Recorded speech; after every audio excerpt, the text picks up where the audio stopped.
I'm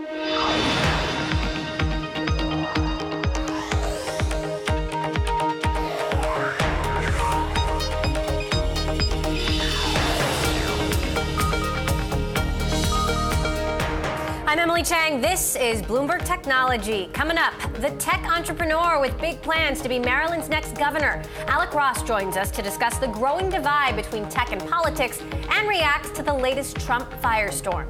Plus, our conversation with Hiroshi Lockheimer, the mind behind the most popular operating system on the planet. The Google exec joins us from the annual Developers Conference to map the road ahead for Android. And our extended interview with famed venture capitalist Fred Wilson. The Twitter investor tells us where he's placing his bets and why he's still bullish on Jack Dorsey. First, to our lead. U.S. stocks turn in their worst performance this year. This after a memo surfaced that President Trump asked former FBI Director James Comey to drop the investigation into former National Security Advisor Michael Flynn. The crisis threatens to derail the policy agenda that helped push equities to record highs as recently as Monday. Tech shares weren't immune to the sell-off. The Nasdaq tumbled the most since June of last year. And for more, we're joined now by our Bloomberg News stocks reporter, Abigail Doolittle. So, Abigail, talk about some of the biggest tech laggards in particular. Well, first of all, Emily, what a sell-off. As you mentioned, the worst sell-off for the major averages since September of last year, the worst of the year on this shift in sentiment. But relative to the Nasdaq, as you mentioned, underperforming both the Dow and the S&P 500 by about 80 basis points, down about 2.6% on the day. Some of the biggest drags are the biggest tech names, including Apple, Microsoft, Facebook, and Amazon.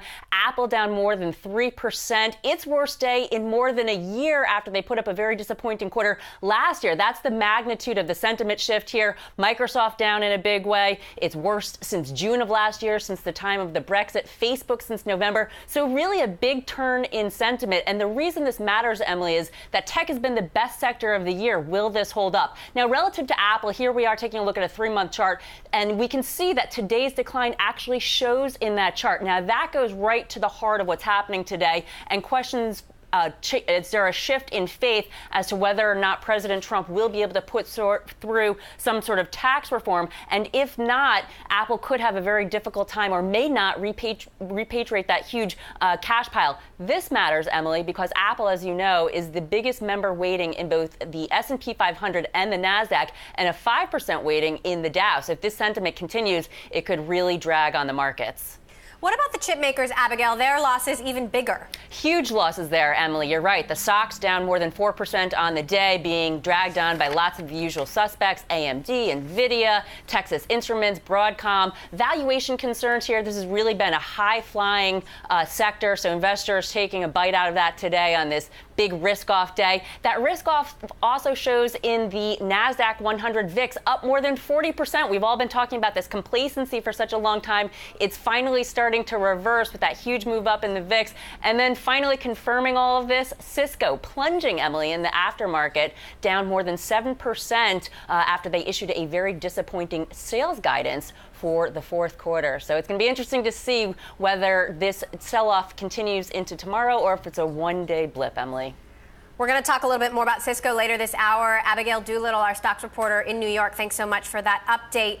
As mentioned, the volatility in the markets triggered by volatility in the White House. President Trump faces the deepest crisis of his presidency on reports that now former FBI Director James Comey wrote in a memo that the president asked him to stop investigating his first national security advisor, Michael Flynn.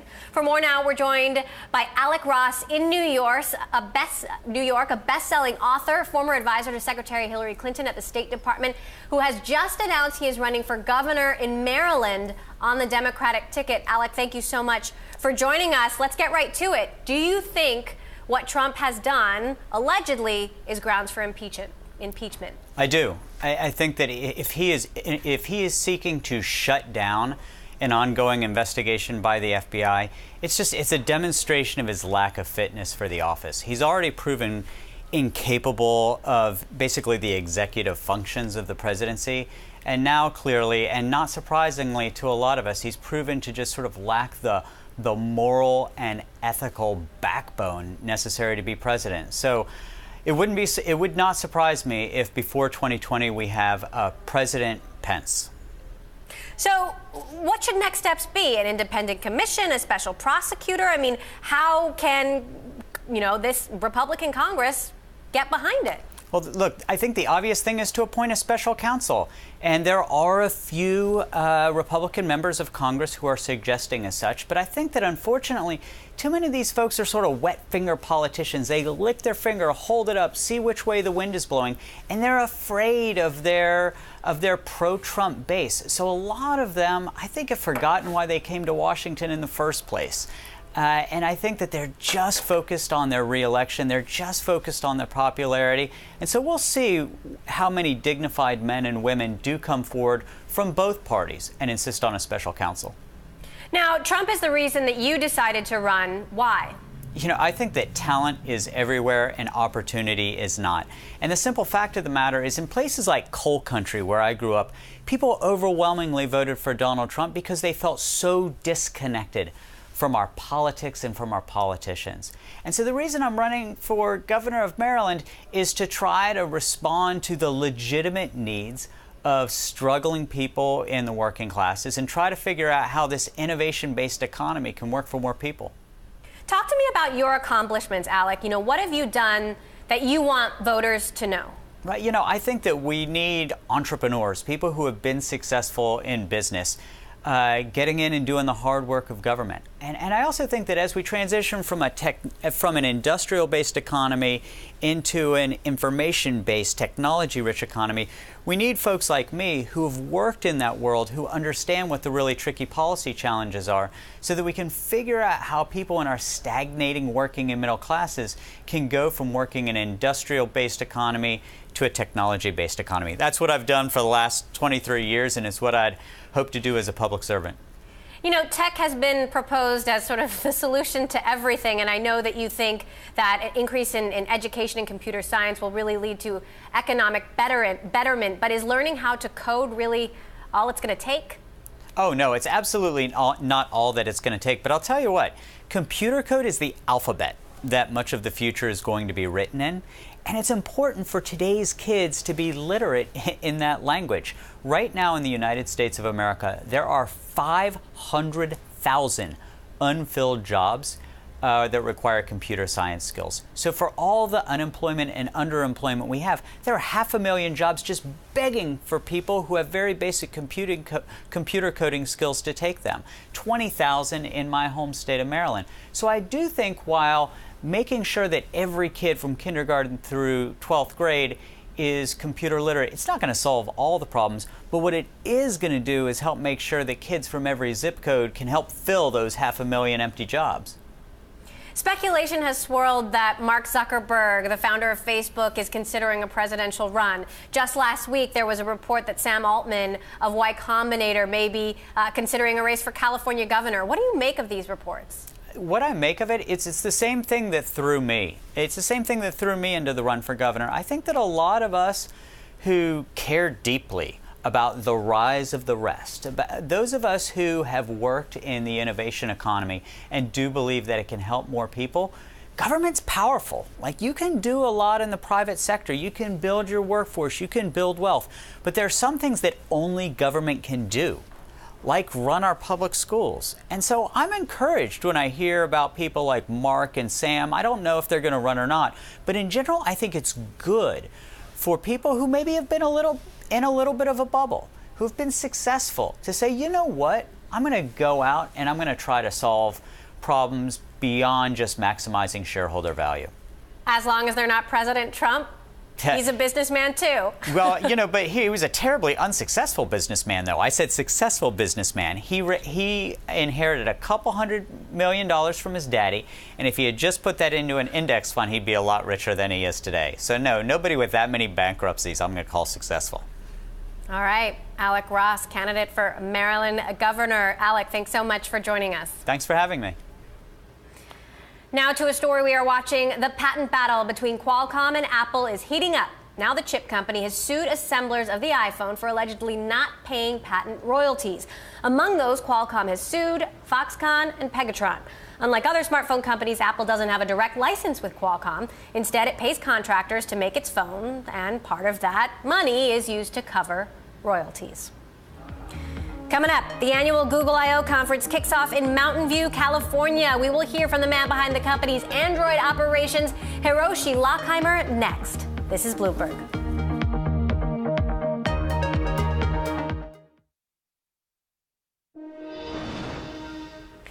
The Google I/O conference is kicking off in Mountain View, California. Among the new developments, a new supercomputer chip for AI needs, and Google is making its digital assistant available on the iPhone to compete with Apple's Siri. Google also unveiled updates to Android, the dominant mobile operating system in the world, and we spoke to the man who runs Android, Hiroshi Lockheimer, Google SVP of Platforms and Ecosystems, about some of the most exciting announcements. We announced a lot today at I/O. There are now 2 billion monthly active devices in the world running Android devices. That's very humbling, and it's a huge number, obviously, and it's hard to even comprehend. But we're really excited about that. We also announced the beta for Android O, which is our next release of Android. And also we announced a new configuration of Android, starting with Android O, that we call Android Go, which is really aimed at devices in emerging markets, devices that have 1 gigabyte of RAM or less, and really making that experience great for those users. So those are some of the examples of a lot of things that we announced today. What progress do you think you've made over the last year with Android N? So we announced Android N last year and launched it in the fall. A number of devices have launched with Android N, and many devices are now upgrading to Android N. There's a lot of good stuff in there, and the rollout continues. So with Android O, what sort of new security features are you integrating? What are you doing to combat fragmentation?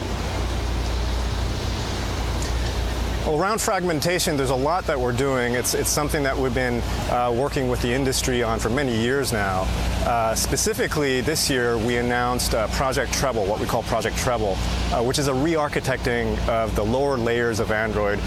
A customer won't notice it, but for the industry, it's a big deal. We've completely redesigned the bottom part of Android that deals with the hardware to make it really easy for manufacturers and operators, the people who sell Android devices, to update these devices and really have a sort of quicker turnaround times. And what about security? What new security precautions have you introduced? I mean, the world is weathering another global cyber attack.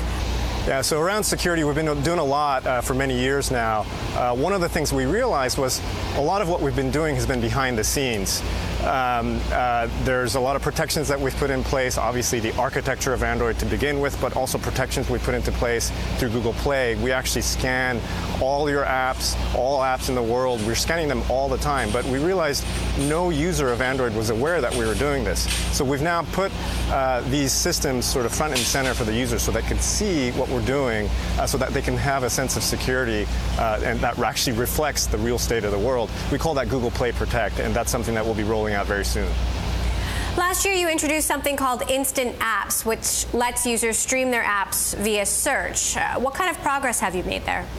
We've been in beta with Instant Apps since last I/O. We've been working with many developers on this and getting their feedback and really improving the infrastructure for that. And actually, starting this week, we're expanding that so that anyone, not just a beta, any developer can now develop Instant Apps, which really facilitates sort of making it easier for users to get their apps without having to go through the installation process. Now, Pixels, the new phones that Google has been making, reportedly haven't sold very well. How has that impacted Android? So Pixel is an Android phone developed by the hardware team within Google. On the platform side, I work with everyone, all the manufacturers. So Samsung, I'm using a Samsung phone right now, for instance, LG, Huawei, you name them. And so, we don't really comment on any particular device from an Android perspective. We're just happy to have more device manufacturers out there really targeting their user segments. And that's what makes Android great, is it's really a scaled ecosystem across multiple partners. You've announced new auto dashboard systems with Volvo and Audi. What is Android's strategy in the car? Well, we have a number of products available for the car.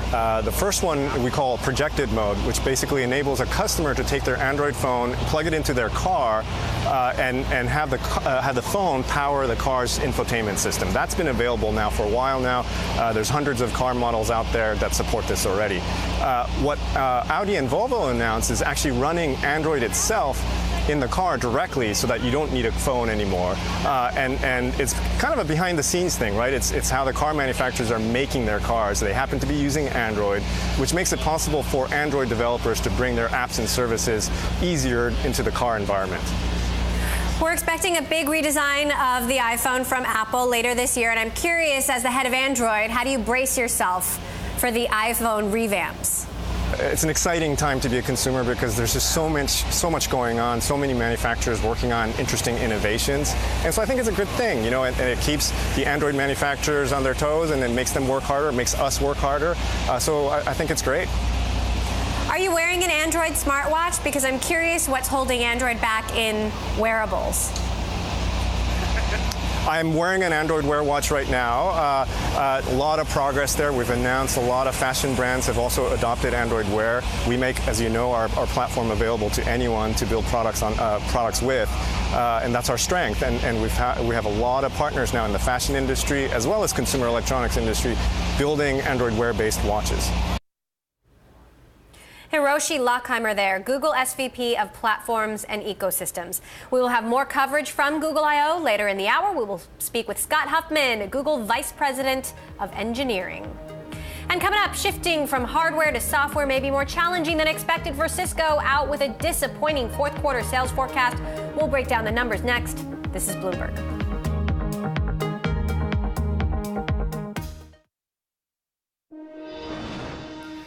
Cisco shares plunging over 8% post-trading after reporting third quarter earnings. Let me show you what's going on in the terminal here. Shares down 8.37% right now after hours. This after a disappointing sales forecast. Revenue was relatively in line with analyst expectations, while profit per share was slightly higher. But the company, as I said, giving that disappointing forecast, highlighting the challenges facing its multi-billion-dollar hardware business as the industry shifts towards cheaper software-based networking products. Joining us now from New York, Glenn O'Donnell, Forrester research analyst who covers the company. So what do you make of the progress or lack thereof on this transition from hardware to software, Glenn?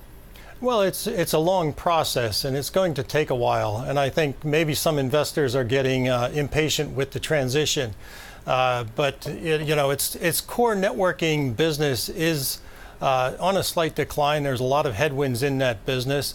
And moving into the software space, I think Cisco is making some good progress there, but it's going to take a while to offset that huge amount of revenue in the networking space. Cisco is normally thought of as a bellwether for the tech industry. With all of this political uncertainty, you know, the Trump tax agenda, Cisco could conceivably benefit significantly from, because they have so much cash overseas. But with Trump's future potentially in question, what does that mean for Cisco? Well, I won't comment on the political landscape, but should that tax holiday come through, it will be a real boon for Cisco shareholders. Cisco has an enormous amount of cash overseas, as do other tech companies like Apple and Microsoft. But if they can bring that back, they're going to use some of it for expansion through M&A, but a lot of that's going back to the shareholders.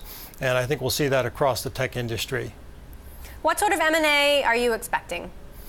More software. CEO Chuck Robbins has made it pretty clear that he's going to turn this company into a software company, and his most recent acquisitions are indicative of that. AppDynamics and a few others are clearly moving in that direction. So it'll be more software assets for sure. Potentially some storage, but there's been a lot of debate about that. Cisco did make a small acquisition called MindMeld, $125 million, meaning, though, that they're entering a very big battlefield of AI. What is the potential for Cisco when it comes to artificial intelligence? Well, every tech vendor on the planet wants to get in on the AI game, and for good reason. The algorithms and the technology that goes into these various things that people like to call artificial intelligence. These things are the future because it gives you the ability to make sense out of enormous amounts of data, and we are swimming in data. So we have to try to make heads or tails out of the needles in the haystack. And it gives a tech company some stickiness in the sense that, for most of this technology, it's pretty easy to reverse engineer it and to compete with a product that's like the one that you're copying. And there's a constant game of leapfrog that just keeps going on. But good analytics is sticky because it's hard to reverse engineer. You can hide a lot of the magic under the covers. And that means if you're going to buy a technology in this field, you're probably going to keep buying it for a while. And that makes for good long-term revenue and profits for the company selling it. Now, Glenn, we're still feeling the ripple effects of the ransomware hack attack. Clearly, there are renewed concerns around security. What does that mean for Cisco? Well, Cisco and other vendors who are in the security space, and yes, Cisco has quite a business in security. It's not just a networking company. These companies are all benefiting from, the mass hysteria and justified paranoia around this.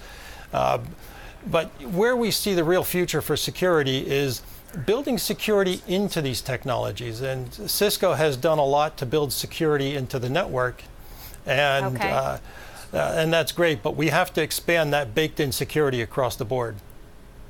All right, Glenn O'Donnell, Forrester Research Analyst on Cisco's disappointing results. Thanks so much, Glenn, for joining us. And be sure to catch our interview with Cisco CEO Chuck Robbins Thursday, 9:40 a.m. Eastern on Bloomberg Daybreak Americas. This is Bloomberg.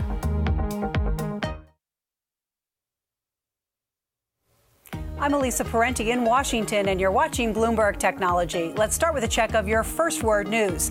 Russia's President Vladimir Putin blasted U.S. politicians today for whipping up what he's calling, quote, anti-Russian sentiment. Putin spoke today in Sochi during a joint news conference with the visiting Italian prime minister. He said U.S. politicians are either, quote, dumb or dangerous for upsetting the domestic political climate. France's Emmanuel Macron announced his first government cabinet ministers today, 18 members that include those from France's left, center, and right. High-profile conservative Bruno Le Maire is finance minister. Socialist Jean-Yves Le Drian will be foreign minister. Edouard Philippe was named prime minister on Monday. German Chancellor Angela Merkel says a future cap on immigration for European citizens to Britain would come at a price for UK relations with the EU. That's after Prime Minister Theresa May insisted Britain must leave the bloc's single market in order to control immigration. Germany holds elections in September. The UN is stressing the importance of working together with the EU on the refugee crisis. UN Chief Antonio Guterres spoke during an address to the European Parliament. He insisted the success of the UN rests on a united Europe. Irish Prime Minister Enda Kenny retires from his post effective at midnight. He says he will continue as party leader in an acting capacity until a successor is elected. He also asked the party to expedite the process and have it concluded by close of business on Friday, June 2nd. Global news 24 hours a day, powered by more than 2,600 journalists and analysts in more than 120 countries. I'm Elisa Parenti, and this is Bloomberg. It's just after 5:30 p.m. Wednesday here in Washington, 7:30 Thursday morning now in Sydney. We are joined by Bloomberg's Paul Allen with a look at the markets. Paul, good morning.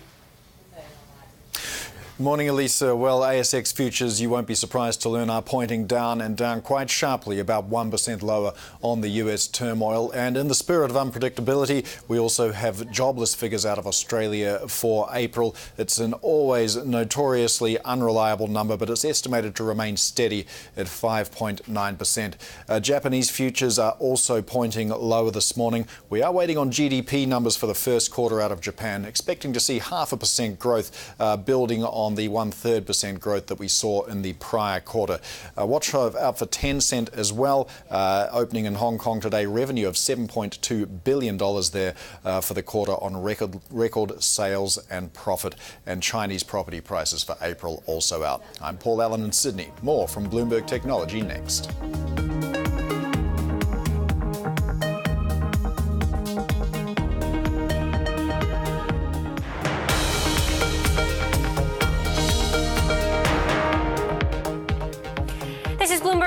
It's Bloomberg Technology. I'm Emily Chang. As we discussed at the top of the hour, it was the worst day for stocks so far this year. Major U.S. stock indexes tumbled the most in 8 months, with tech stocks leading the declines. And volatility is back in a big way. The VIX skyrocketed more than 30%, its biggest jump since the Brexit vote last year. The corporate finance system is broken. That's what Union Square Ventures managing partner Fred Wilson had to say about early-stage investing at the Techonomy conference on Wednesday. The venture capitalist says users should have access to investing in companies before they go public, not just extremely wealthy investors. Wilson's firm has invested in a number of Web 2.0 companies, including Twitter, Tumblr, Foursquare, Zynga, and Kickstarter. We caught up with Wilson at the conference and asked if the VC market is oversaturated. It's hard for me to know because I don't really know what the demand side of that equation is. I mean, it's clear to me that there's probably an order of magnitude more good investment opportunities in the venture capital industry than there was a decade ago. So that would suggest that we could manage an order of magnitude more capital. But obviously, these things go up and down in cycles, and we could be at a place in the cycle where there's more supply of capital than there is demand. But I think we're definitely on an upward sloping curve on both. So I don't know. It's hard for me to say. If there is more supply than demand, what are the implications of that? Well, I think then what that means is that prices go up, returns go down, and then capital leaves the sector, and then there's more demand than supply, and then prices go down and returns go up. That's the ebb and flow of capital markets, and that's the ebb and flow of the venture capital business. Now, I know you watch the Bloomberg Startups Barometer, which tracks the health environment, the health business environment for private tech companies. It's down from the peak in 2015. What are the negative signs you see this year? What are the positive signs you see this year? Well, I mean, I think that there's a lot of I'd say sobriety in a number of sectors that have been very frothy in the past, but we have new sectors that are now frothy, and they, and they will have to go through their own hype cycle, if you will. Twitter is one of your most prominent investments. Jack Dorsey, the CEO, just announced he's bringing back Bea Stone, one of the original co-founders. How likely is it that Twitter can re-accelerate user growth, re-accelerate revenue growth, and sustain that over the long term so that Twitter is someday significantly bigger than it is today? I'm very bullish on Twitter. I should disclose that I personally own a lot of Twitter stock, so I just want all those viewers out there to know that. I think Twitter's a unique company. The content you can get on Twitter is unlike the content you can get anywhere else on the internet, and that is only becoming more and more the case, particularly real-time breaking news. I think anybody who wants to consume real-time breaking news, there's no better place to do it than on Twitter. And I love that the band is getting put back together. Biz coming back is when Jack came back, that was the beginning of, I think, a lot of good things for Twitter. And now with Biz coming back as well, when I saw the news yesterday, I had no idea what was happening. When I saw the news yesterday, it just made me smile. I'm so happy about it. Snap stock plunged after its first earnings report. Facebook has been blatantly copying Snap features and deploying them across all of their products. What's your prognosis for Snapchat? Well, what's the prognosis for Facebook as a company that has no original ideas, that just tries to put, innovative companies out of business by copying them? I think that's the question to really ask. So, does that mean you're optimistic about Snap's future? No, I'm just saying that it's really depressing that a company like Facebook can't come up with any new innovations on their own and just have to copy companies. What about Uber? Obviously, Uber has had its share of issues. What went wrong there? I think the issue with Uber is that they believe that they could run the table on the ride-sharing market and capitalize the company and built a strategy around doing that. And I think what has turned out to be the case is that unlike search and unlike social media and unlike e-commerce, ride-sharing doesn't look like it's going to be a winner-take-all market. And I think that they're really struggling with the realization that they're in a highly competitive market that's going to be highly competitive for the long term. And I think a lot of the things that are happening to them are kind of happening because of that. I think that they've become a lot more desperate. I think that I think it's tough times there. And I think when those things happen, you see companies come unglued a little bit. And that's what it looks like is happening there. How much does it come down to the leadership? What responsibility does Travis Kalanick have here? Well, you know, the leaders are the ones who made the strategy and executed the strategy, and if they had the wrong strategy, then they're accountable for that, aren't they? So what is your reaction, Fred, to the latest revelation, only the latest revelation, that President Trump reportedly asked former FBI Director James Comey to drop the investigation into Michael Flynn? You know, I don't really follow this stuff. When Trump got elected, I stopped following anything to do with Trump. I mute the term on Twitter. I'm not really interested in the president, and I'm not really following any of this. I'm paying attention to things that matter to me, and that's not one of them. As long as Trump remains in office, how does it impact investing? How does it impact startups? Is the political climate changing anything that you're doing at USV? No, not at all. All right. So you clearly care about social issues. I've seen that you've done matching campaigns for Planned Parenthood and the ACLU. You're blogging about immigration. Diversity is a huge topic right now, diversity in VC especially. USV doesn't have any women partners. Why is that, and when do you plan to hire your first? As soon as we possibly can. How important do you think that is? Very. So you've also vlogged about generational shifts in VC. You've been doing this a long time. How long do you plan to stay in the game? As long as the game will have me. We'll see how long that is, but it's a great business to be in. I love working with entrepreneurs and the teams around them. I love working on and with important companies, and I really couldn't imagine doing anything other than this in one way or another. That was Union Square Ventures co-founder Fred Wilson, legendary New York VC. In China, internet giant Tencent is showing that online spending keeps defying a slowdown in the economy. Tencent reported a better than expected 55% surge in quarterly revenue. Blockbuster video and gaming content drove 1 billion plus users on WeChat and QQ to spend on game items. Coming up, U.S. anti-terrorism officials banned laptops from cabins on flights from the Middle East and North Africa. Now they're worried about flights from Europe. We'll explain why next. This is Bloomberg.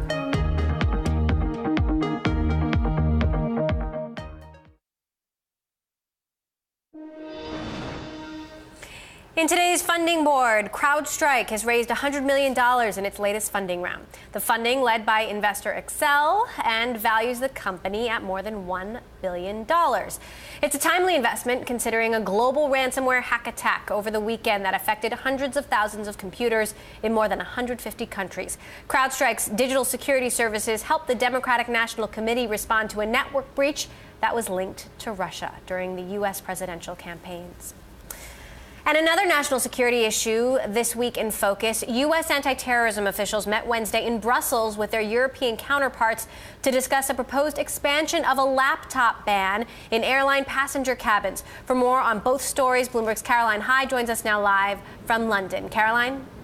Emily, great to be joining you as ever. And now we're joined by VARMA Chief Cybersecurity Strategist Mark Weatherford. Now, Weatherford was previously appointed by President Obama to serve as the Department of Homeland Security's first Deputy Undersecretary for Cybersecurity, a man who knows all of these key stories very well. Going back to the ransomware hack attacks, WannaCry as it was dubbed, how would you rate the global response, like 1 out of 10? Well, I don't think the global response had time to actually evolve because it stopped relatively quickly. But over the course of the weekend, it kind of continued on. More people found out that they had actually been infected. So the global response, I think, is more just an awareness right now. The response to the event itself, still unfolding. And so where does this evolution take us? Because at the moment there's much consideration about who might be behind this. At the moment we're at a loss as to whether it's state-backed, North Korea comes to mind and has been talked about, whether it's a group of terrorists or hackers, or indeed whether it's a group of kids. I mean, can you illuminate any more what your world is thinking is behind this? Yeah, it's the social media and within the cybersecurity community has been lit up for the last 4 days, and I've seen every wild imagination you can possibly think of as far as who is actually responsible. And you certainly, over the last day or so, we've heard something about North Korea, perhaps. I don't think we really know, but I also believe that that certain government organizations are putting a lot of effort into figuring it out, and they will know at some point. The US being one of them, I'm sure. And talk to us about other places of responsibility. Do you lay blame on Microsoft, for example, not helping companies and institutions patch? Do you lay blame on the NSA in the US for having developed this tool and let it get into the hands of the wrong people? Yeah, so vendors are in a bit of a tough spot. I mean, Microsoft being the vendor in this case, they have a strategy for new products, and then eliminating support for older products, and unfortunately in this case, many of those older products are vulnerable. And it truly is. It's an economic issue for Microsoft. How long do they continue to support old products? And so I feel a little bit sorry for the vendor, but at the same time, this is an issue that's long been a security concern for most of us, and that is the ability of companies and consumers to be able to patch their system. I mean, back to your point, should we blame NSA? Maybe they deserve a little bit of blame, but Microsoft wrote the bad code and released the bad code that had the vulnerability in it. So you can make the case that if it wasn't NSA, it could have easily been someone else that discovered it and exploited the vulnerability. Let's talk more about tech being a weapon, because the US clearly has some sort of intelligence. It believes that laptops should not be carried on planes by people because it could create some sort of terrorist incident. It is banning them on planes from the Middle East. It now wants looking at extending it to Europe. Is that a legitimate concern? And what good would it be putting in the bottom of a plane rather than with people who are traveling? Yeah, well, is a legitimate concern. Obviously, there's something that's driving this conversation that we may not know. There's some intelligence somewhere that has highlighted the potential vulnerability of having laptops and electronic devices in the cabin of a plane. I don't understand it, because to me, I'm just as concerned about having something in the cargo hold as I am, in the cabin. But perhaps there's some kind of vulnerability that takes a manual intervention, to make it actually create an incident. I don't know. And Mark, you told me that you were worrying about how the way you would travel via US to Europe if this indeed was enacted. Lastly, I want to ask you, as a man who 2011 to 2013 worked in the political churnings of Capitol Hill in the White House for President Obama, at a time such as this, where we see the unraveling of normal day-to-day routines within the White House because of concerns about Donald Trump's affairs. How hard is it to do your job? Do you think the cybersecurity leading team at the White House are going to be distracted? So, actually, that was one of the bright spots in the incident this weekend. The White House, there's called the Cyber Response Group, a CRG, and they convened on Saturday, and apparently, what I've read, they worked all weekend. And I know that we had to do that a couple of times, and you bring in experts from all the different agencies to kind of get together and figure out what should be the response. I think, one of the biggest factors, perhaps not in the White House, but within some of the other agencies, is they haven't appointed all of the people yet that are leading these organizations, especially around cybersecurity. Mark Weatherford, wish we had longer. We wish you well with your travels back to the United States. That was Mark Weatherford, Chief Cybersecurity Strategist at V-Armor. Emily, I'm going to be sending things back to you in San Francisco. All right, Caroline, thanks so much. Still ahead, it is all about artificial intelligence at this year's Google Developer Conference. We will grill Google's Vice President of Engineering on the company's new artificial intelligence supercomputer chip next. This is Bloomberg.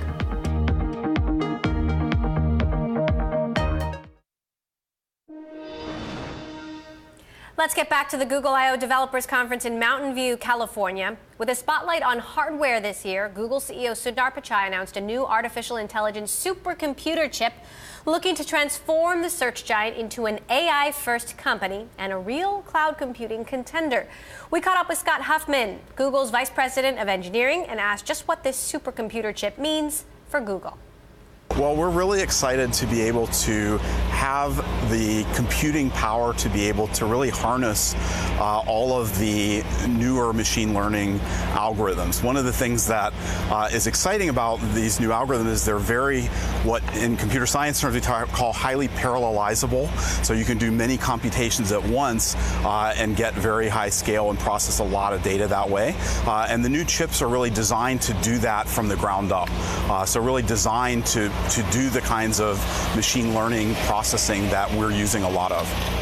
Digital assistants are all the rage now, but Google Home sales are still dwarfed by Amazon Echo. How is the Google Assistant different from Siri, different from Alexa or Cortana?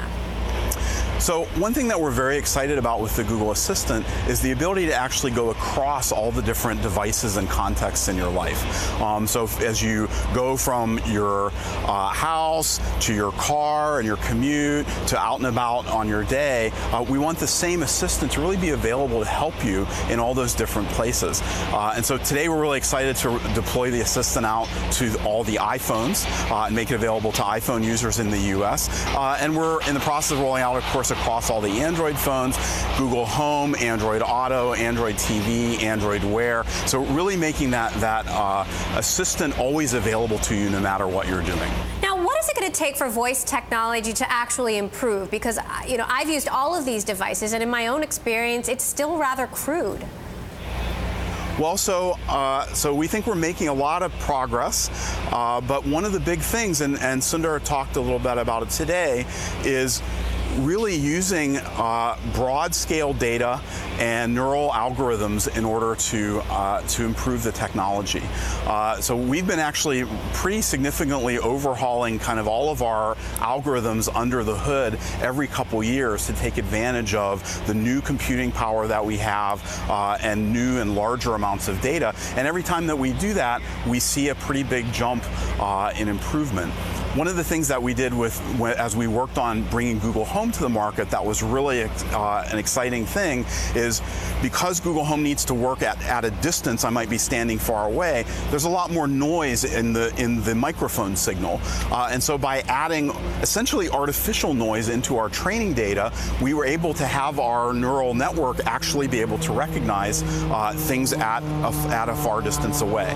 So these kinds of algorithms are very powerful for kind of shaping recognition in different environments.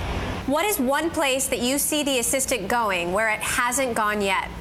Today, we're enabling a voice conversation into a great set of functionality, but that that users are doing sort of the obvious things on every device, but I don't think we've fully realized yet the vision of having any kind of conversation you want, having it really be understood, and then having the assistant tap into all the different services in the world in a seamless way to do that. That's really the vision, and so I think we have a long way to go. One example that we showed some beginnings of today that we're really excited about is something we call Google Lens. And this is just the realization that, speaking out loud is great, but when I'm talking with my friend, a lot of times what I do is point at something, and then we talk about that. We talk about what we see. And with Google's advances in computer vision and computer kind of image understanding, the assistant is actually going to begin to have that capability over the next few months, that I'll be able to open my camera, my viewfinder, and then begin to talk to the assistant about what I see. And so we're really excited about that. Scott Huffman there, Google's Vice President of Engineering. And that does it for this edition of Bloomberg Technology. Thursday, big day for tech earnings. Alibaba, Applied Materials, and Salesforce all reporting. We'll have full coverage and analysis. This is Bloomberg.